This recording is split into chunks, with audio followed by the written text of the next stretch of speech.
abrir a palavra do Senhor no livro de Atos dos Apóstolos. Atos capítulo 20. Atos capítulo 20, vamos ler o verso de número 24, irmãos.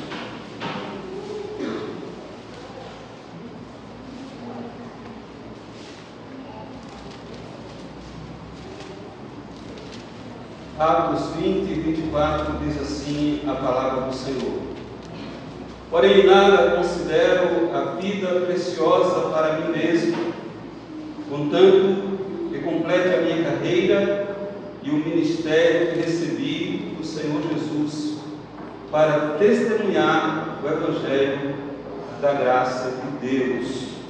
Vamos orar? Senhor Deus, eterno Pai, nós estamos aqui, ó Pai, diante da Tua santa presença e queremos neste momento, ó Deus, colocar diante do Senhor as nossas vidas, pedindo a Tua graça, Tua misericórdia, Teu perdão. Rogamos a Ti, Senhor, que não o homem, mas o Teu Santo Espírito esteja tomando a frente, Senhor, o Senhor mesmo. Usa o Teu servo para a Tua glória, para que o Teu nome seja glorificado, Senhor. Mas também, ó Deus, para que vidas esta noite elas possam ser edificadas na Tua palavra. Fala, Senhor, a Tua igreja, fala o Teu povo. Nós somos sedentos da Tua voz, não da voz de homens. Nós não queremos ouvir, ó Deus, o homem falando. Queremos ouvir Teu Santo Espírito. Por isso, Deus, nós nos colocamos aqui diante de Ti, pedindo a Tua graça, a Tua misericórdia. Não somente por isso, Deus, fala ao coração do Teu povo. Usa o Teu servo para ministrar esta palavra, pela Tua graça, pela Tua misericórdia e pela Tua bondade. Fala aos nossos corações em Cristo Jesus. Amém. Podem sentar, amados irmãos. Amados, certamente você já deve ter ouvido falar de George Miller. Se você não ouviu falar em George Miller, eu oriento você a estar lendo um livro muito conhecido chamado Heróis da Fé. Esse livro ele vai retratar a vida de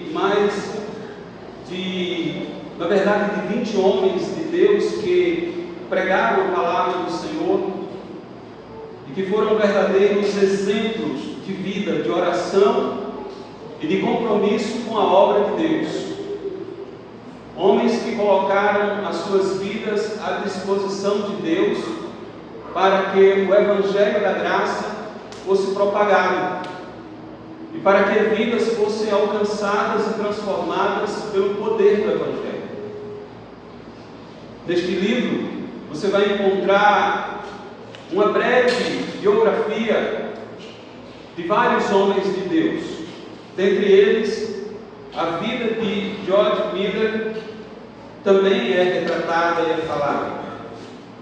George Miller, no início de sua vida, ela é marcada por roubos, jogos, mentiras, fraudes, entre outras atividades ilícitas, o que levou à prisão aos 17 anos de idade. Naquele momento, o seu pai, buscando dar uma formação religiosa, colocou ele na Universidade de Haga, para que ele ali aprendesse a respeito da fé e da pregação e da palavra de Deus. George Miller, nesse momento, ele mostrava desejo para ir para o ministério. Entretanto, ele não queria ir para o ministério para servir a Deus. Na verdade, ele pensava em levar aquilo que ele considerava uma vida fácil de pregador, porque ele entendia que ser pregador era ter uma vida regrada a coisas boas.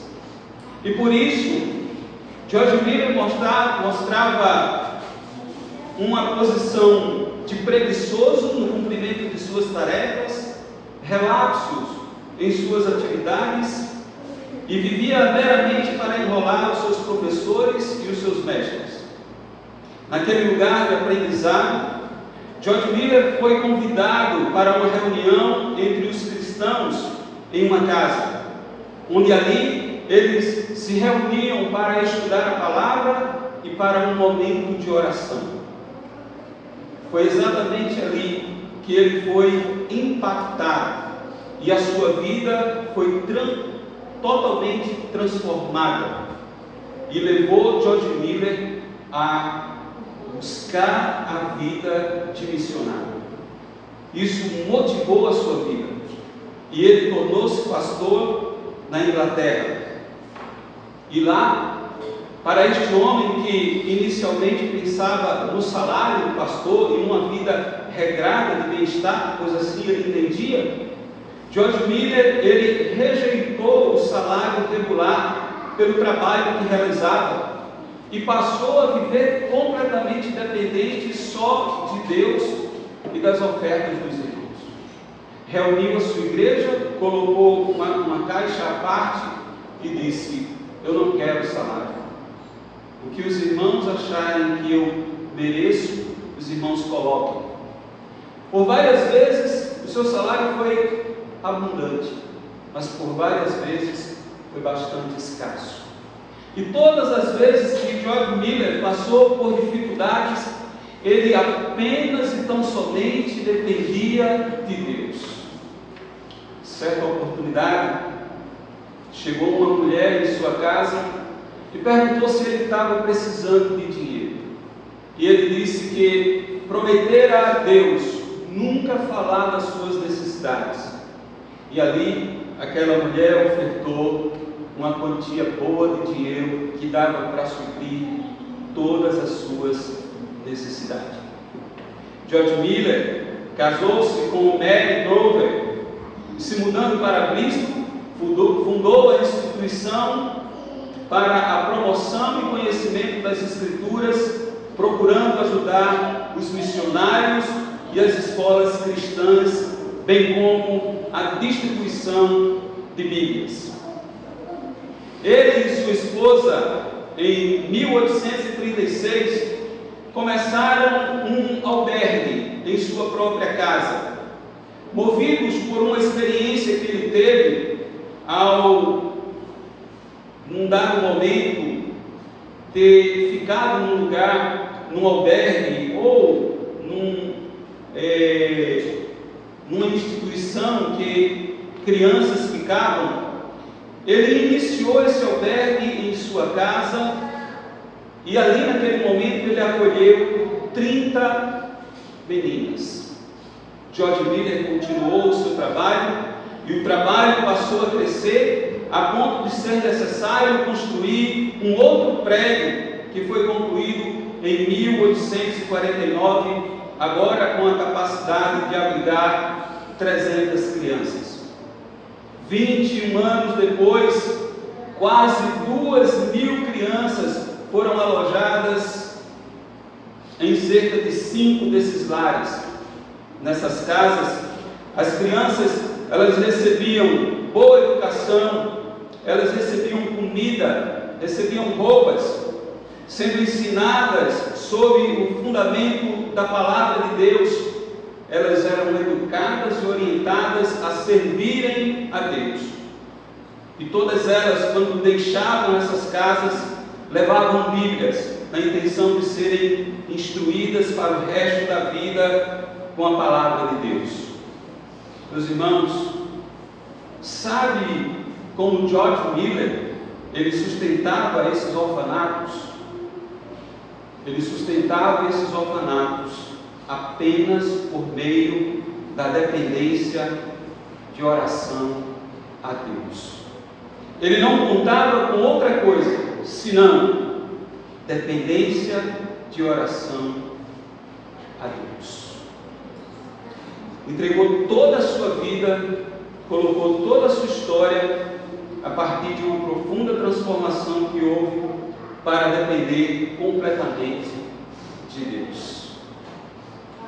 Quando nós olhamos, irmãos, para histórias de missões e histórias de missionários, nós entendemos que, de fato, falar de missões não é uma tarefa muito fácil. Quando você começa a abordar esse assunto a respeito de missões, de vida de missionários, de pessoas que dedicaram toda a sua vida a missões, você começa a entender que missões demandam uma vida completamente devotada à obra de Deus. Quando você olha para a história de pessoas que se propuseram a colocar as suas vidas completamente na dependência de Deus, você percebe que essas pessoas devotaram tudo o que tinham e tudo o que eram para servir somente e totalmente ao reino dos céus. Missões demanda entrega. Missões demanda compromisso. Missões é olhar para o reino de Deus e entender que você é apenas um instrumento do Senhor para realizar esta obra. Mas, sobretudo, irmãos, missões demanda amor. Amor por almas.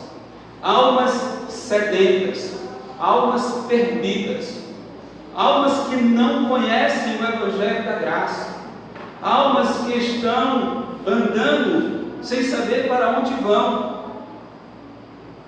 E como disse o filósofo Sêneca, quem não sabe para onde vai, qualquer caminho segue.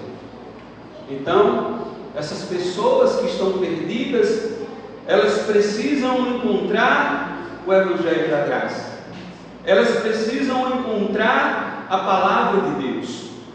Mas como essas pessoas vão fazer isso? A partir de vidas comprometidas na pregação do Evangelho. E no livro intitulado Evangelismo e Missões, nós encontramos uma simples descrição a respeito de um planejamento de evangelização.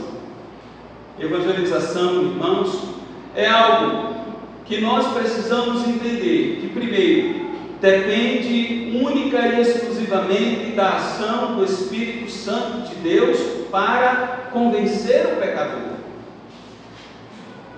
Um dos grandes problemas da missão moderna ou de pessoas que realizam missão no nosso contexto é alguém pensar, imaginar que essa pessoa ele tem qualquer poder ou autoridade em si mesmo para pregar a palavra e levar vidas a se renderem a Cristo.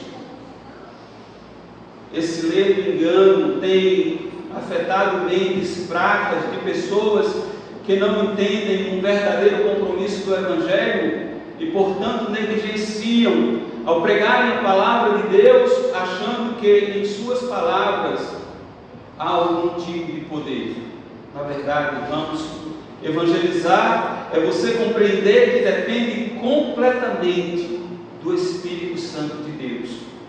Ainda que nós precisemos fazer a nossa parte, ainda que nós precisemos fazer aquilo que está ao nosso alcance, ainda que precisemos nos aproximar das vidas, falar de Jesus, abrir um diálogo, falar para elas da dependência de Deus, para adentrarem no reino eterno. Contudo, nós não podemos fazer isso imaginando que há alguma força ou que há alguma potência de nós mesmos. Segundo, irmãos, evangelizar também passa pela ideia de você definir quem você vai evangelizar, quem você vai se aproximar, onde, quais as estratégias você pode usar para isso. Isso não é, irmãos, de forma nenhuma você achar que depende dessas estratégias, mas é você ter compromisso com a obra de Deus, com o reino de Deus, e portanto você procurar de forma organizada e ordenada se aproximar de pessoas, se aproximar de bairros, quarteirões, ruas, cidades, estados, países, tão somente com a intenção de levar o propósito da palavra de Deus para os corações. Definitivamente, irmãos, fazer missões não é fácil.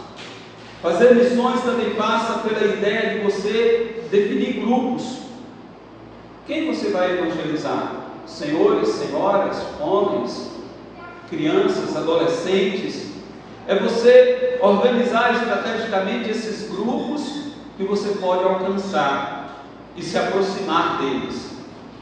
Mas também evangelizar, irmãos, passa pela ideia de você estabelecer metas e alvos, de você olhar e você entender que você pode, de alguma forma, estabelecendo essas metas, esses alvos, começar a correr atrás para que essas metas e esses alvos sejam alcançados.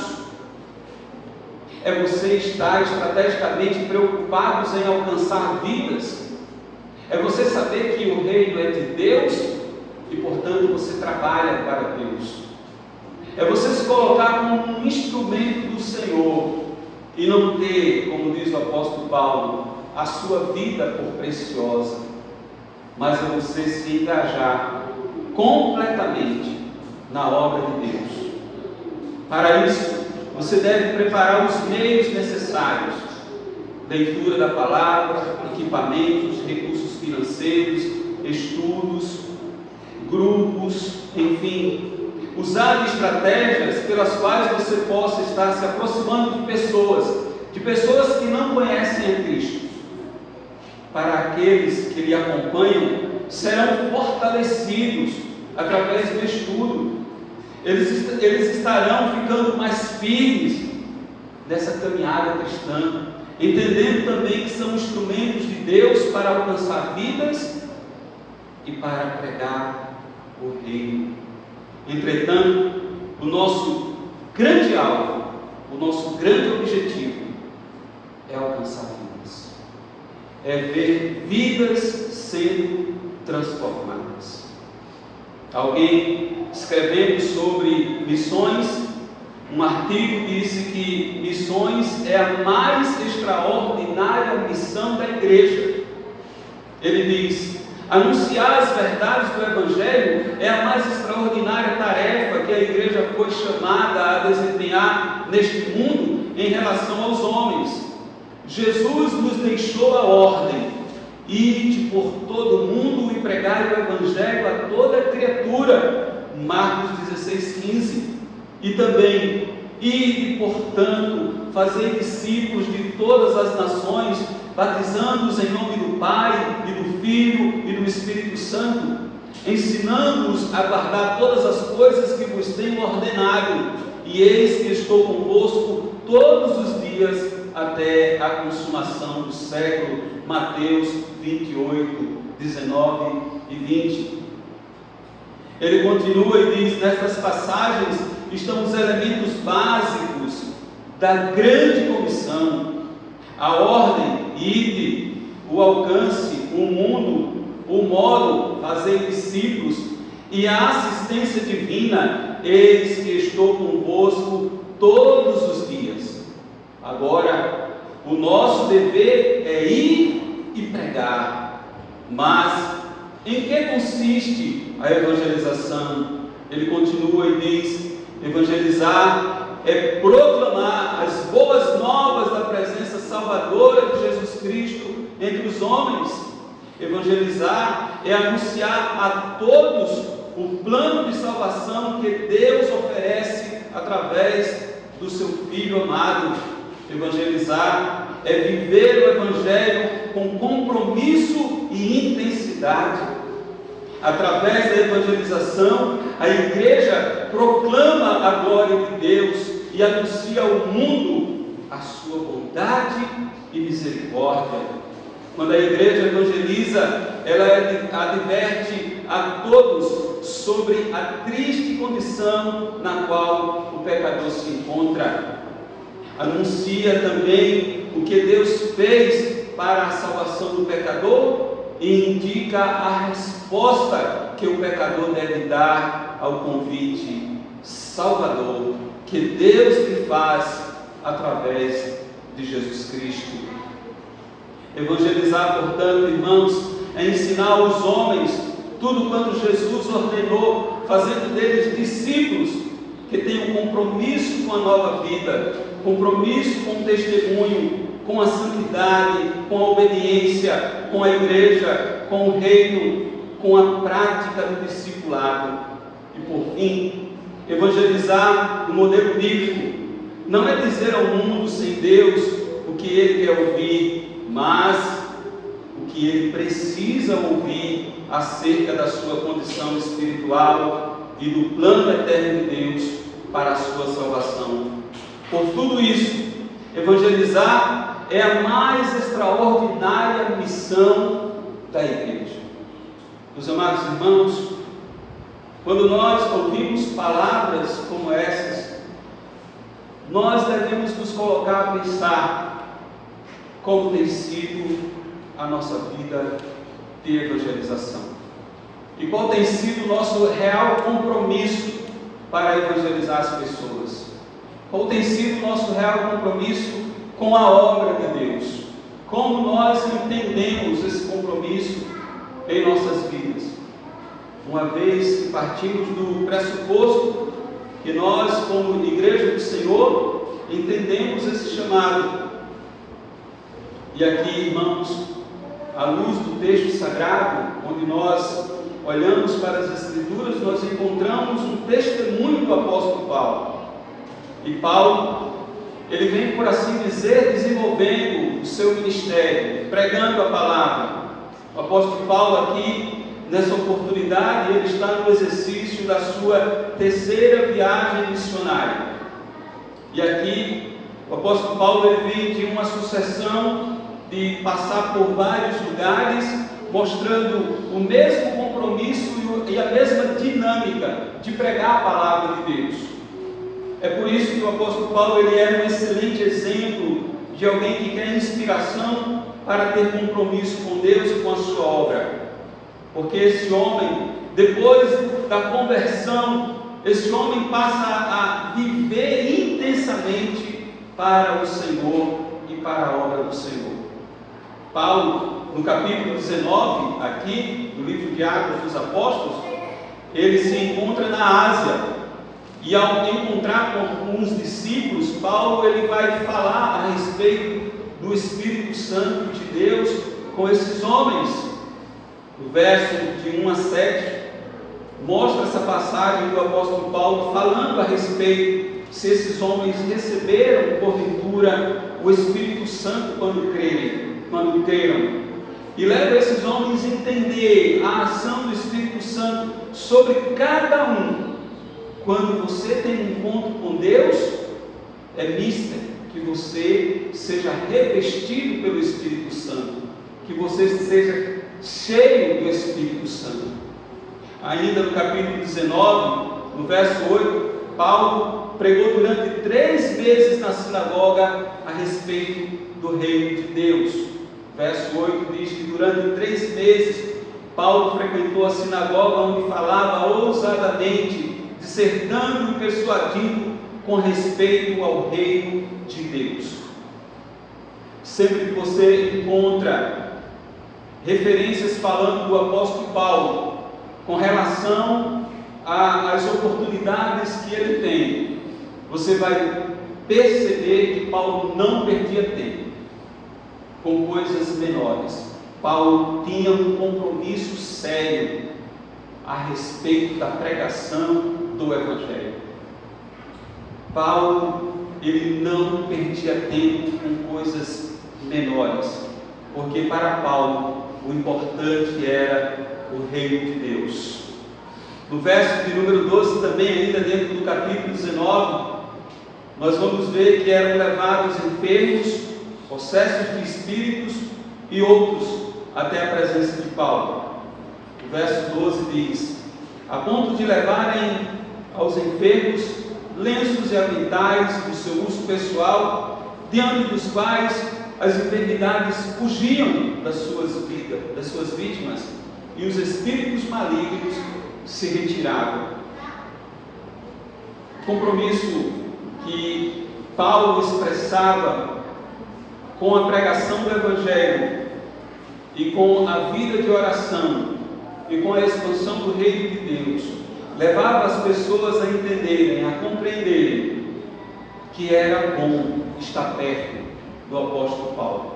Ainda que muitos opositores fugiram durante o ministério de Paulo, você vai ver muita gente se opondo a Paulo, muitas pessoas tentando de alguma forma atrapalhar o seu ministério, mas também você vai encontrar muitas pessoas sendo abençoadas por Paulo através do seu ministério.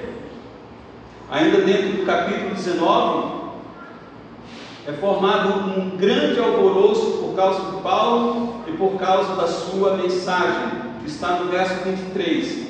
Diz assim: por esse tempo houve grande alvoroço acerca do caminho.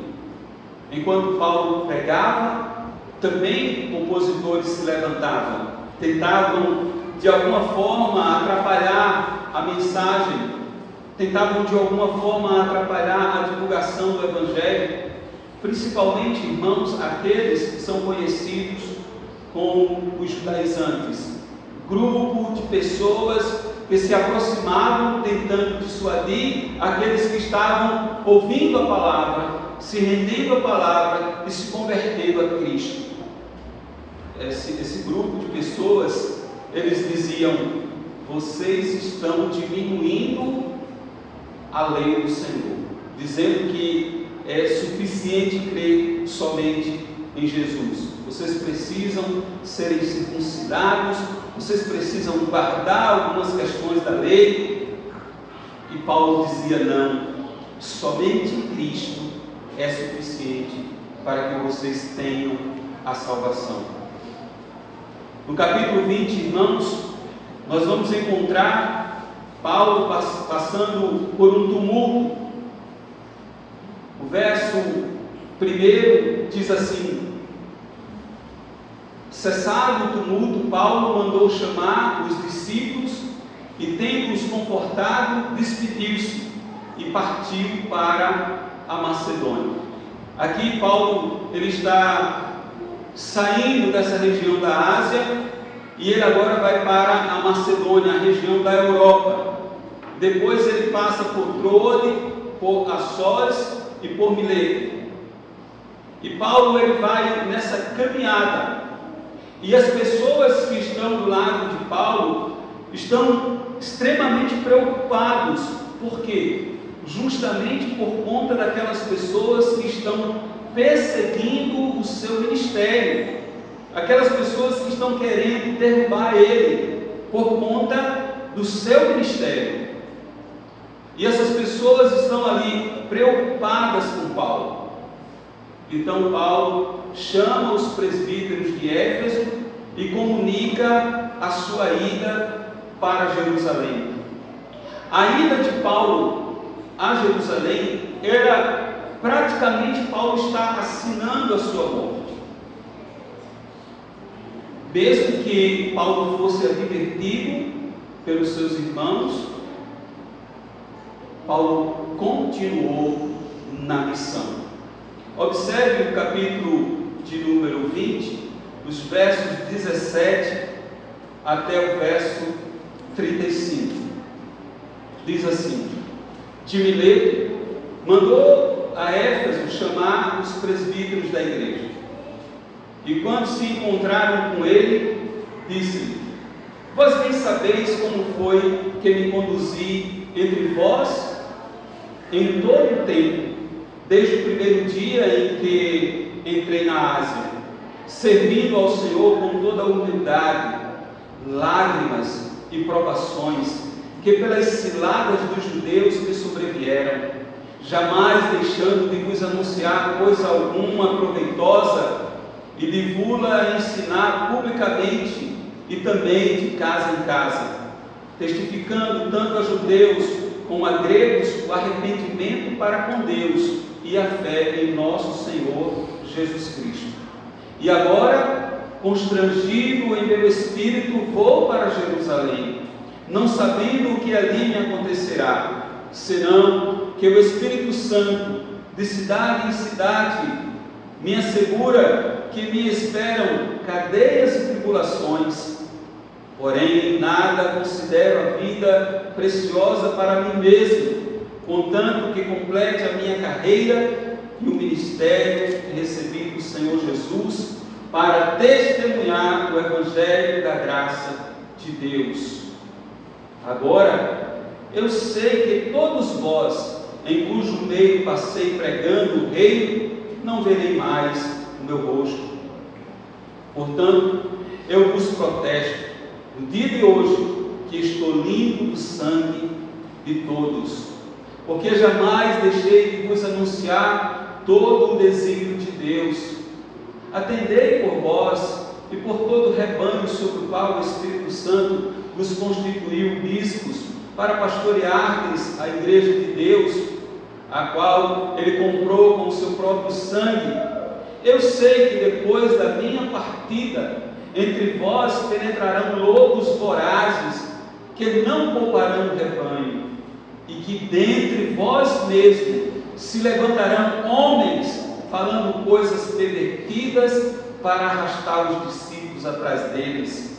Portanto, vigiai, lembrando-vos de que, por 3 anos, noite e dia, não cessei de admoestar com lágrimas a cada um. Agora, pois, encomendo-vos ao Senhor e à palavra da sua graça, que tem poder para vos edificar e dar herança entre todos os que são santificados. De ninguém cobicei prata, nem ouro, nem vestes. Vós mesmos sabeis que estas mãos serviram para o que me era necessário a mim e aos que estavam comigo. Tenho-vos mostrado em tudo que, trabalhando assim, é mister socorrer os necessitados e recordar as palavras do próprio Senhor Jesus. Mas bem-aventurado é dar que receber. Irmãos, essas palavras que o apóstolo Paulo expressa aqui nesse momento de despedida daqueles irmãos, Paulo está trazendo à tona algumas considerações dadas por ele. Entre essas considerações, o versículo de número 24, onde Paulo diz: em nada considero a vida preciosa para mim mesmo, contanto que complete a carreira e o ministério que recebi do Senhor Jesus, para testemunhar o Evangelho da graça. Quando nós olhamos um pouco para a vida de Paulo, irmãos, nós entendemos a necessidade de semear a palavra de Deus, de plantar esperança no coração de muitas pessoas. Nós entendemos um pouco, irmãos, a importância da obra missionária, a ponto de alguém dizer que não considera em nada a vida preciosa para si mesmo, contanto que ele complete aquela carreira, o ministério que recebeu do Senhor Jesus, para testemunhar o Evangelho da graça de Deus. Observem, irmãos, que a principal motivação, a principal causa pelo qual o apóstolo Paulo dá esse testemunho é falar da importância de testemunhar o Evangelho da graça de Deus. Irmãos, é olhando para esse texto que eu me coloco a pensar quais são os princípios, irmãos, que nós estamos levando em consideração em nossas vidas para pregar o Evangelho. Quais são os princípios que nós estamos levando em consideração a respeito da obra missionária? Qual é a importância que a obra missionária tem em nossos corações? Qual é a importância que a obra missionária tem em nossas vidas? O que nós entendemos, irmãos, por obra missionária? O que nós compreendemos que precisamos fazer para pregar a palavra, para implementar a palavra no coração das pessoas? O apóstolo Paulo disse que não tinha a vida por preciosa. O importante para ele era completar a carreira, era cumprir com o ministério que o Senhor havia lhe proposto. Paulo, ele não tinha em mente, irmãos, qualquer benefício pessoal, ele não tinha em mente qualquer promoção pessoal, mas o que interessava para Paulo era o compromisso com o Evangelho da graça. Irmãos, o ministério, irmãos, Paulo aqui ele está dando uma ênfase à sua vida, ao seu ministério, à sua vocação. Observem alguns princípios que Paulo coloca aqui para prosseguir nessa tarefa de pregar o Evangelho. Observem. O primeiro princípio que nós vamos encontrar aqui é a respeito daquilo que nós podemos dizer a vocação, porque ele diz: em nada considero a vida preciosa para mim mesmo. O ministério que Paulo havia recebido do Senhor, ou seja, a vocação que Paulo havia recebido do Senhor, Paulo está colocando à disposição de Deus para pregar o Evangelho, para falar do Evangelho, tão somente. Observe, irmãos, que aqui o apóstolo Paulo ele está trazendo à tona o que ele considera mais importante. Não é a sua vida, não é a sua vida. O que ele considera mais importante não são os benefícios que provavelmente George Miller achava que tinha o ministério pastoral, de pregador, de vida de pregador. Não é isso. Paulo entende que o ministério ele não é algo adquirido por um preço econômico ou para a aquisição de economias. Paulo ele entende que o ministério não é algo que traga benefício próprio em função da vida de uma pessoa, mas o ministério é uma dádiva de Deus, é algo dado pelo próprio Deus, para que a pessoa se empenhe em pregar para alcançar vidas para o reino de Deus, para tirar vidas do lamaçal de pecados e levar essas vidas ao reino celeste. Paulo entende que não é por vontade própria, mas é para cumprir com uma missão que recebeu da parte do Senhor.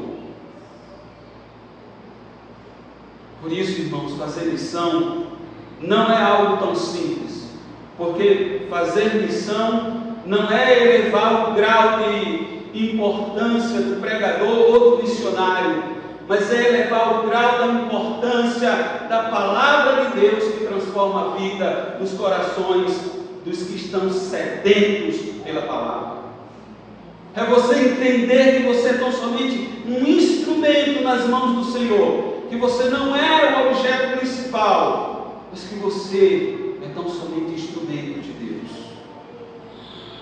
Paulo aqui, ele também entende a questão da vocação, e como um vocacionado, Paulo percebe e compreende que ele foi chamado para fazer missões, e fazer missões, irmãos, é um privilégio, não pelo que você ganha, não pelos benefícios que você adquire, mas pelas vidas que você vai alcançar.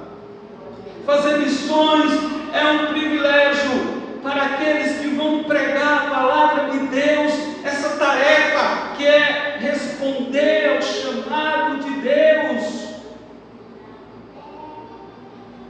para a glória de Deus, e não para benefício próprio, mas para exaltar o Senhor.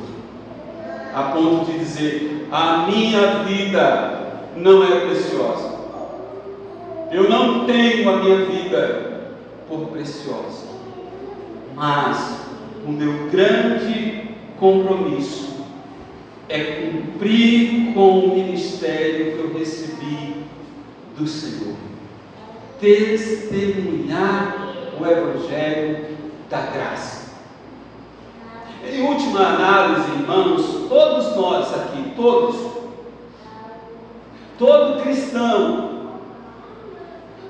cristão que verdadeiramente é convertido é um missionário. Todo cristão é um missionário. Por isso, todo cristão, ele precisa entender que a sua vida não pertence mais a si mesmo, que ele não vive mais para si, para os seus prazeres, para os seus deleites, para a sua glória.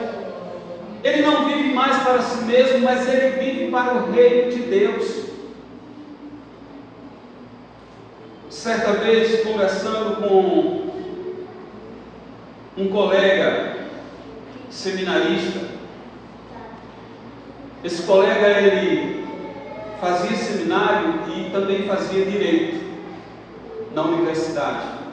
E conversando com ele, eu falei dos privilégios que era cursar um curso de direito, como também os privilégios que era cursar um curso do seminário, um curso teológico.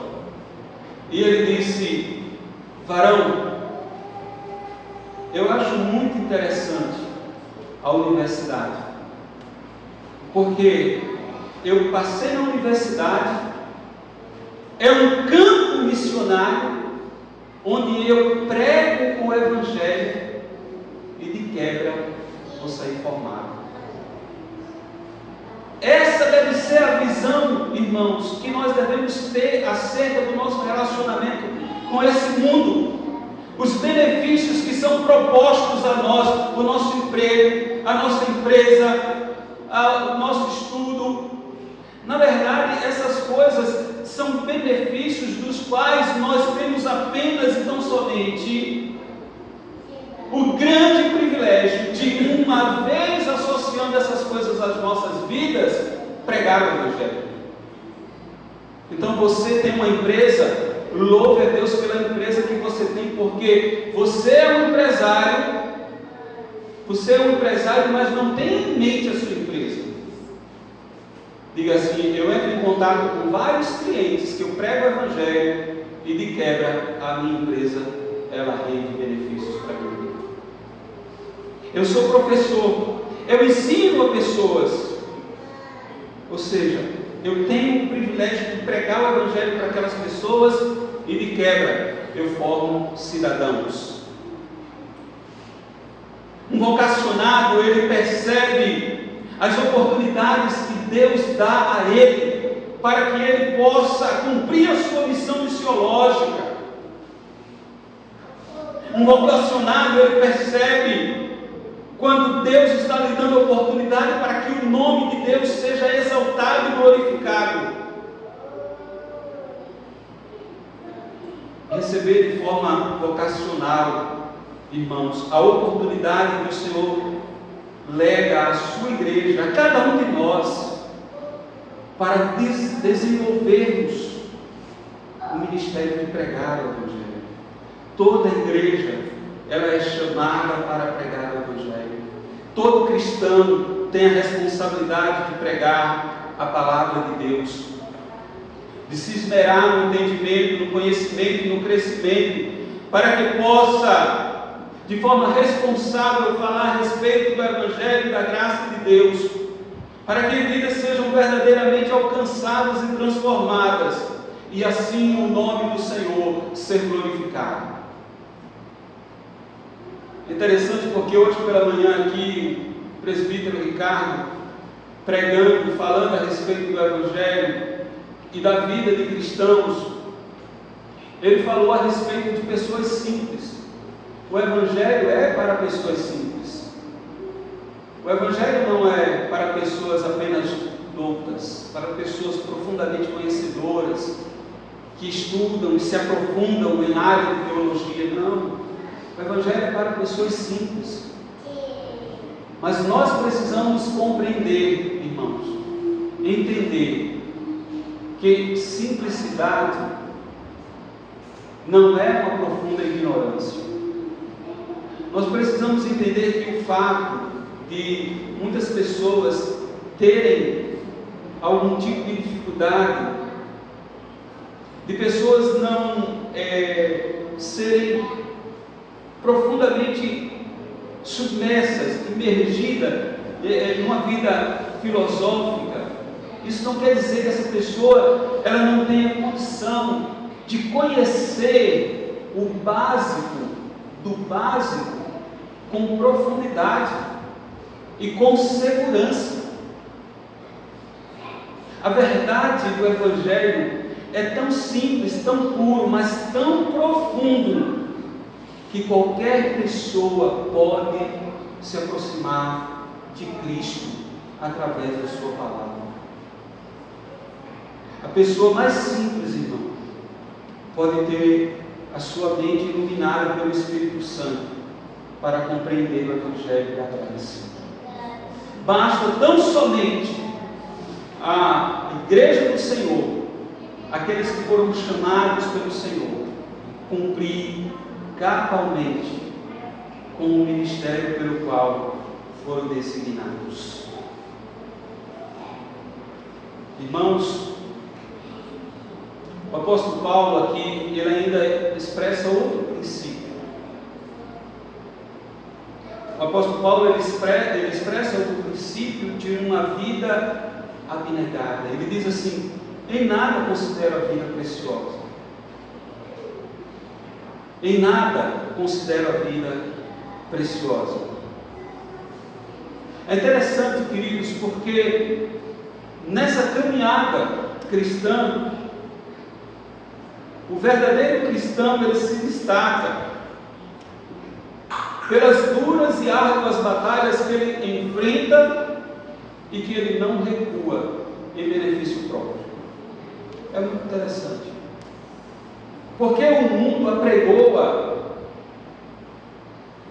estabilidade, bem-estar, coisas boas. Só vale a pena você prosseguir se você estiver se dando bem. No Evangelho é diferente.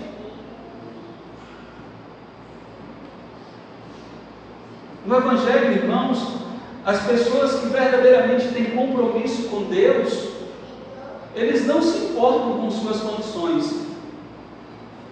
Eles não estão se importando se eles estão devidamente bem assistidos. Porque o que importa é você pregar a palavra. O que importa é alcançar vidas. O que importa é que corações sejam transformados. Portanto, Paulo, ele apresenta aqui uma condição de uma vida abnegada, de um amor abnegado, uma disposição para enfrentar lutas, batalhas, sem estar preocupado consigo mesmo, mas com a obra do Senhor.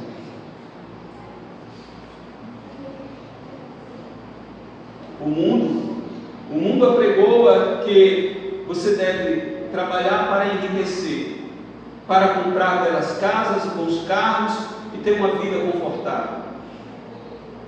O Evangelho em nada se compara a essas descrições, irmãos. Não. Grandes missionários, eles experimentaram as mais árduas e difíceis batalhas em suas vidas. O que dizer de William Carey? Um homem que, para cumprir com a obra missionária, precisava basicamente se desdobrar como sapateiro, como professor e como missionário. Um homem que enfrentava problemas no meio familiar. Sua esposa tinha problemas de saúde mental, seu filho tinha saúde frágil, mas esse homem, irmãos, ele entendia que o que importava na verdade era pregar a palavra de Deus, era levar o conhecimento do Evangelho àquelas vidas, e ele jamais desistiu de cumprir a missão de ser missionário e pregar o reino de Deus. O que dizer, irmãos, de homens profundamente comprometidos com o Evangelho da graça? Homens, irmãos, como David Livingstone, homens como Hudson Taylor, Guilherme Carey, como David Bryan, John Wesley, Jonathan Edwards e tantos outros que se embrenharam no campo missionário apenas para pregar a palavra e não para dar ênfase às suas vidas, mas ao Evangelho da graça. Irmãos, esses homens, eles não eram em nada diferente de nós, homens simples, comuns, homens que andavam quilômetros para pregar o Evangelho, andavam a pé, andavam de cavalo. Quando eu estava no seminário, veio nos visitar uma missionária. Essa missionária, ela vivia numa tribo indígena. Ela andava para pregar o Evangelho a uma comunidade. Ela andava 2 horas a pé e 4 horas de barco, apenas para evangelizar uma família. Essa mulher andava 2 horas a pé e 4 horas de barco para evangelizar uma família. A vida dessa mulher se resumia ali, dentro, nas brenhas, no mato, mas com o coração ardendo para pregar o Evangelho. Sabe por quê? Porque a sua vida era abnegada para isso. Esse era o sentido da sua vida. O sentido da sua vida não estava em ganhar fama, nem prestígio, nem dinheiro, mas era pregar o Evangelho.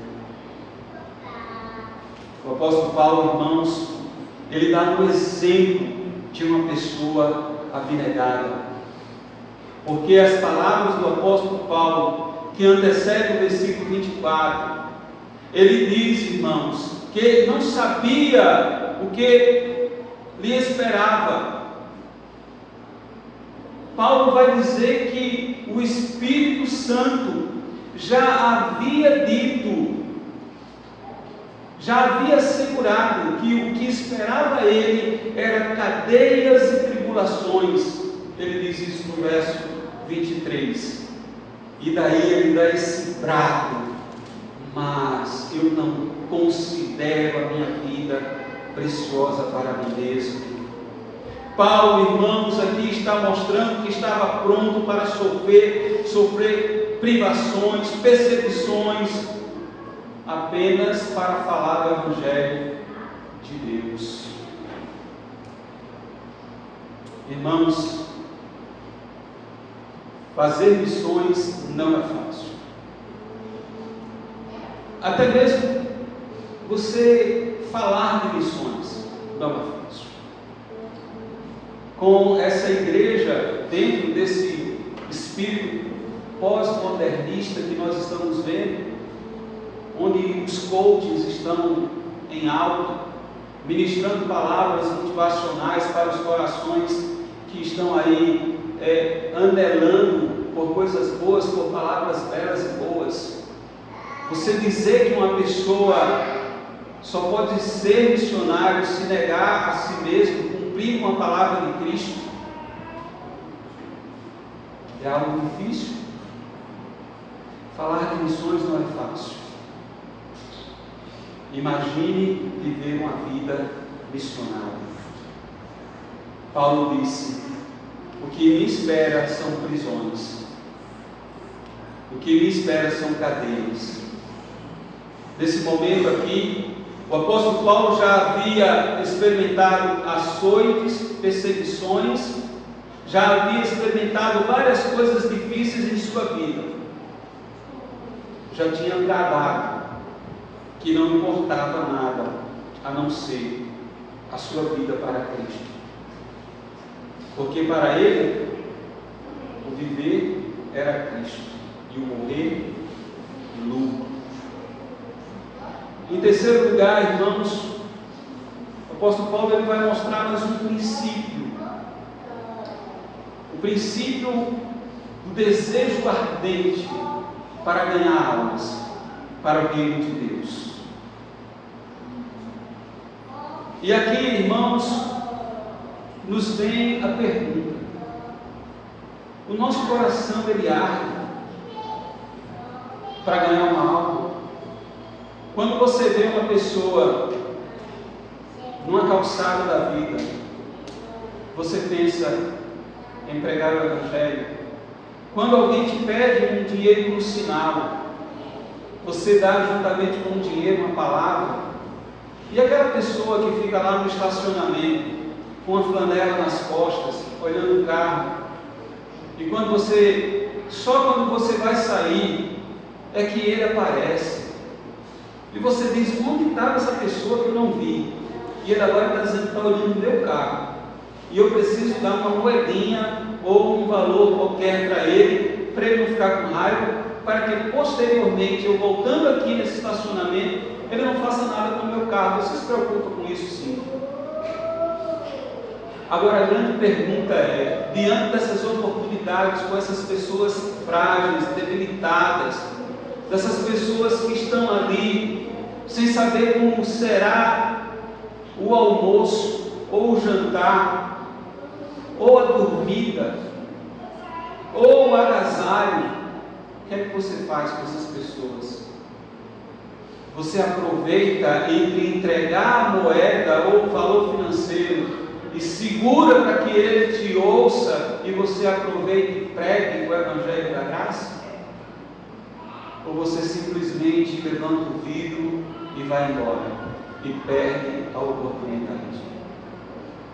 O fato, irmãos, é que nós estamos deixando de passar várias oportunidades de pregarmos o Evangelho, porque o nosso coração não arde por vidas, porque nós estamos preocupados com a boa estrutura da nossa igreja, com ar-condicionados, com bancos confortáveis, com reuniões, com pessoas limpas e cheirosas. Isso não é errado.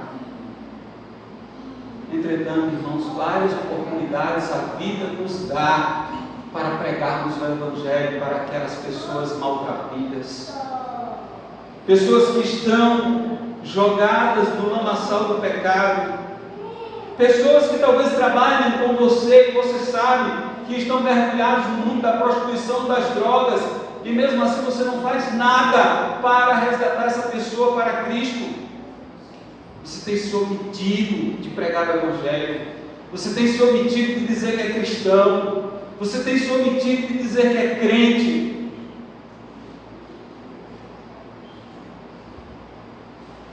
A pergunta é: onde está o ardor para ganhar almas por meio do Evangelho da graça? Onde está? E o interessante, irmãos, é que quando você abre o leque de igrejas evangélicas, se você consultar uma por uma, vida por vida, membro por membro, ao se mostrarem que são membros de uma igreja evangélica, todos vão dizer: eu tenho o autêntico Evangelho em minhas mãos.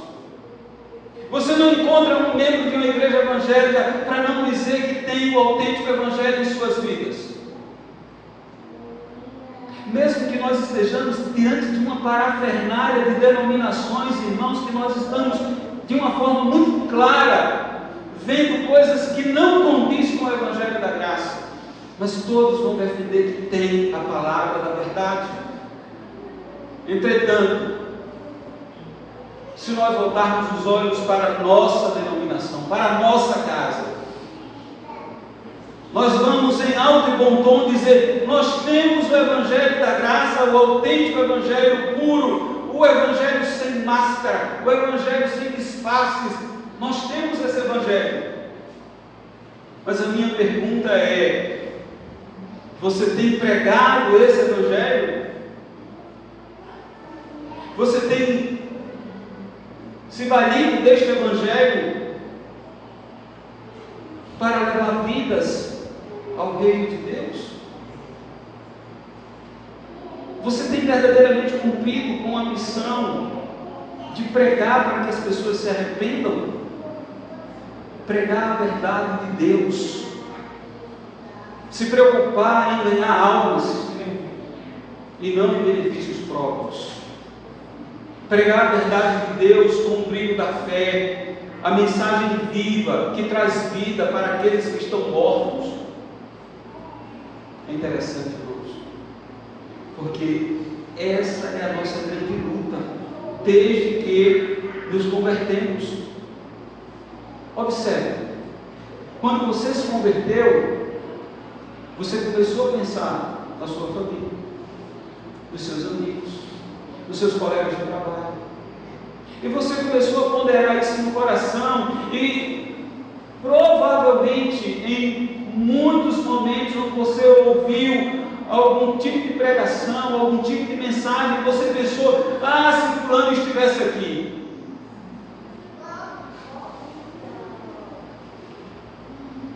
Muito provavelmente você passou por essa experiência.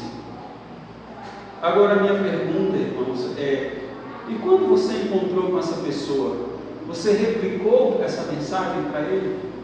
De fato havia uma profunda preocupação, havia um ardor profundo para ganhar almas para o reino de Deus? Irmãos, é a partir da profunda convicção que apenas o Evangelho tem o poder, tem a autoridade para transformar homens e mulheres pecadores, pessoas comuns, em servos autênticos do Senhor. É se valendo dessa convicção que o seu coração deve arder para propagar a mensagem da fé.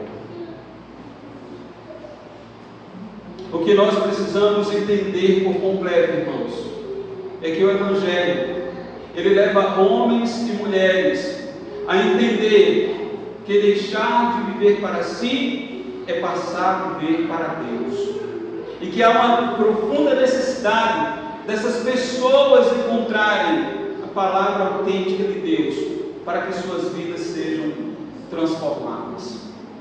Você, irmão, você é um instrumento para isso. Deus me chamou para fazer missões. Entenda de uma vez por todas que você é o missionário no seu lar, você é o missionário no seu trabalho, você é o missionário na sua comunidade, você é o missionário para os seus vizinhos incrédulos, você é o missionário no meio de uma geração pervertida. Entenda que você é o missionário que deve pregar a palavra de Deus. Irmãos, o apóstolo Paulo, nesse versículo que nós lemos, ele nos dá inúmeros princípios, dos quais nós poderíamos aqui ir elencando mais e mais. Entretanto, irmãos, considero que esses que nós meditamos essa noite podem trazer para as nossas vidas uma diferença, da qual nós podemos nos valer para aplicarmos a nós mesmos, para colocarmos em nós mesmos. Olhar para a palavra de Deus e entender que a vocação em nossas vidas, assim como na vida do apóstolo Paulo, ela deve ser entendida como um ministério íntimo e pessoal. Você pode dizer: mas, pastor, o ministério não são para aquelas pessoas que estão caminhando para serem pastores ou algo parecido? Não. Aqui eu estou falando de um ministério natural que é dado a todos a partir das palavras do próprio Senhor Jesus, quando ele diz: ide pregar o Evangelho a toda criatura. O Senhor Jesus não está falando para um grupo seleto de pessoas, mas ele está falando para toda a igreja, para todo aquele que se converte ele deve ter esse ministério em sua vida. Ele deve entender que pregar é uma vocação natural que o Senhor dá. E obviamente quando eu falo de pregar, irmãos, eu não estou falando de você subir um púlpito, assumir uma tribuna ou um lugar de destaque. Eu estou falando de conversas, onde no dia a dia você encontra pessoas e ali você insere o Evangelho da Graça, a transformação do Senhor, a Palavra de Deus, o seu testemunho. Essas coisas vão repercutir no coração dos incrédulos e levá-los a conhecer Cristo. Ou você supõe que o aumento da igreja, o crescimento da igreja primitiva se dava por longos discursos e por eloquentes sermões? Ainda que houvesse estes, irmãos, e a Bíblia registra alguns, não era a tônica da evangelização. A evangelização crescia nos meios mais simples, feirantes, padeiros, pessoas da comunidade, pessoas que serviam em casas de família. Essas pessoas eram alcançadas por outras pessoas comuns como elas, que pregavam o Evangelho. Portanto, entenda, você é um vocacionado para pregar o Evangelho. Segundo, irmãos, o apóstolo Paulo, ele fala sobre você ter uma vida abnegada. Irmãos, o que é que te importa ainda nessa vida? Riqueza, fama, poder, status? Você está correndo atrás disso? Você quer ser um missionário para que o teu nome esteja nas agências de missões ou nos cartazes nas igrejas? Você quer ser um missionário porque você supõe que ir para outro país é algo interessante, que vai ser algo absurdamente grande em sua vida? Você quer sair nas páginas, hoje não existe mais jornais físicos, mas nas páginas das redes sociais? Por que você quer ser um missionário? Irmãos, a única coisa que deve mover o nosso coração para ser um missionário é ter esse coração abnegado pela obra de Deus. É dizer, eu não me importo com a minha vida, contanto que o Evangelho seja pregado. Eu não me importo com a minha vida, contanto que Deus seja exaltado. Por último, irmãos, o seu coração tem ardido, o seu coração tem anelado, o seu coração ele deseja, almeja alcançar vidas para o Reino. Você se preocupa profundamente quando você vê uma pessoa, um colega de trabalho ali que está envolvido com drogas ou com prostituição, ou quando seus relacionamentos estão completamente esfacelados. O que é que você tem feito? Meus irmãos, missão é algo que deve arder no coração de todo cristão. Ter desejo de ganhar vidas para o Reino, independente de qualquer coisa, mesmo que seja lucros.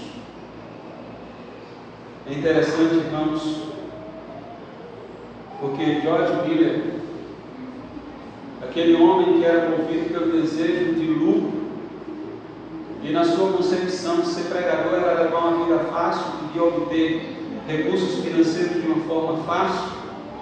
Por fim, esse homem declara, perto da sua morte, ele declara que chegou a ler a Bíblia cerca de 200 vezes, sendo que 100 delas foi de joelhos. E em certa oportunidade, George Miller falou de uma experiência que viveu no albergue, quando ele estava sem dinheiro e sem comida para alimentar 300 crianças. Ele conta que naquela manhã ele colocou o joelho no chão, orou ao Senhor e pediu uma provisão de Deus. Agora olhem para esse homem no começo da sua história, que pensava apenas em ir para o ministério para ganhar dinheiro, que tinha uma vida completamente distorcida, agora está na completa dependência de Deus, pedindo para que o Senhor mande recursos.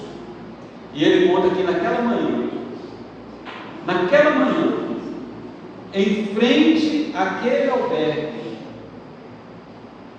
uma carroça quebrou, que transportava pão e leite. E a pessoa da carroça, quando ele saiu fora para ajudar a pessoa disse: eu não vou conseguir levar esse pão e esse leite para onde eu ia levar, e eu vou doar a sua instituição. E ele disse que naquela manhã alimentou todas as crianças de pão e leite, pela provisão de Deus. Irmãos, nós precisamos olhar mais para esse Deus como um Deus de responsabilidade, com aqueles que são responsáveis com a sua obra, com aqueles que se importam em fazer a sua vontade, com aqueles que se desprendem de si mesmo, com aqueles que vivem uma vida abnegada para o Senhor, com aqueles que olham para a obra e não para si, que estão interessados em glorificar a Deus e não buscar glória para si. Deus se importa e Deus honra a sua obra. Que possamos, irmãos, entender essa missão que o Senhor nos dá,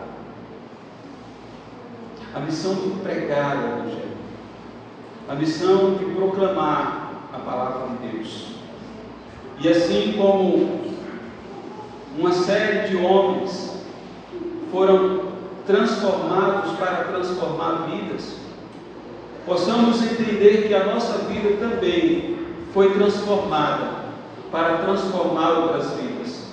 Portanto, quero encerrar dizendo que você é um instrumento de Deus, que você é boca de Deus, que você pode pregar esse Evangelho da graça, ainda que você não tenha um profundo conhecimento teológico.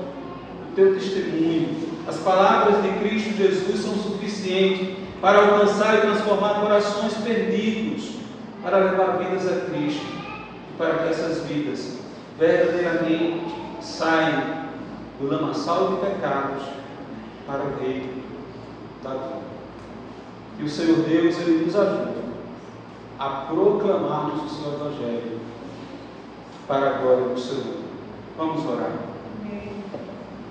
Soberano Deus, querido Pai, Senhor, nós nos encontramos, ó Deus, na Tua presença, apenas para Te louvar, para Te glorificar e para aprender mais do Senhor, e saber essa importância, Deus, que nós temos em Teu reino, de sermos instrumentos do Senhor.